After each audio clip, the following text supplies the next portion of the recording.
স্বাগতম সবাইকে। আজ আমরা জানবো এক রহস্যময় বীরত্বপূর্ণ গোষ্ঠী মুসলিম চেচেন আর্মি সম্পর্কে। তারা কারা, কোথা থেকে এসেছে, কেন এত আলোচিত এই চেচেন যোদ্ধারা। চলো ঘুরে আসা যাক ইতিহাসের পাতায়। চেচেনিয়া কোথায়? চেচেনিয়া রাশিয়ার দক্ষিণে কক্সাস পর্বতমালার পদদেশে অবস্থিত। এটি একটি মুসলিম সংখ্যাগরিষ্ঠ অঞ্চল। এখানকার প্রায় 90% মানুষই মুসলিম এবং তারা মূলত সুন্নি ইসলাম অনুসরণ করে। চেচেনরা খুব গর্বিত ও সাহসী এবং স্বাধীনতা প্রিয় জাতি। চেচেন আর্মির ইতিহাস। প্রথম চেচেন যুদ্ধ 1994 থেকে 1996। চেচেনিয়ারা স্বাধীনতা দাবি করলে রাশিয়া তাদের দমন করতে আক্রমণ করে, কিন্তু চেচেন গেরিলা যোদ্ধারা রাশিয়ার সেনাবাহিনীর বিরুদ্ধে সাহসিকতার সাথে যুদ্ধ করে। এই যুদ্ধে চেচেন আর্মির দক্ষতা এবং নিষ্ঠা বিশ্বজুড়ে প্রশংসিত হয়। দ্বিতীয় চেচেন যুদ্ধ 1999 থেকে 2009।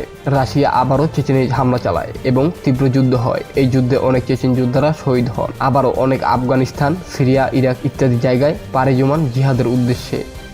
চেচেন যোদ্ধাদের বৈশিষ্ট্য: চরম প্রশিক্ষিত ও শৃঙ্খলাবদ্ধ, গেরিলা যুদ্ধের কৌশলে অভিজ্ঞ, তারা ইসলামী মূল্যবোধে বিশ্বাসী, তারা সর্বদাই আত্মত্যাগে প্রস্তুত, অস্ত্র চালনায় পাহাড়ি এলাকায় যুদ্ধ পরিচালনার জন্য অত্যন্ত দক্ষ এই চেচেন আর্মি।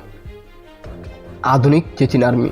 বর্তমানে চেচেন আর্মি একটি অংশ রাশিয়ার পক্ষে কাজ করে। তাদের নেতৃত্ব দেয় রমজান কাদিরভ। এই বাহিনীকে অনেক সময় কাদিরভিটস বাহিনীও বলা হয়। তারা ইউক্রেন যুদ্ধে অংশ নিয়েছে এবং সোশ্যাল মিডিয়ায় শক্তিমত্তা প্রদর্শনের জন্য খুবই পরিচিত।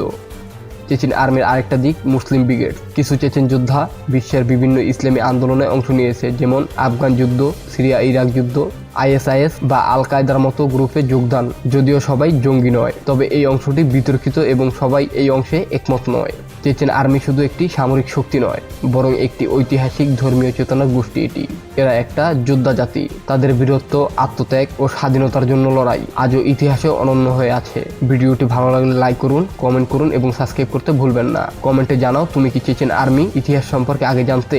ধন্যবাদ। দেখা হচ্ছে পরবর্তী ভিডিওতে। ভালো থাকবেন, ভালো রাখবেন আপনার চারপাশ।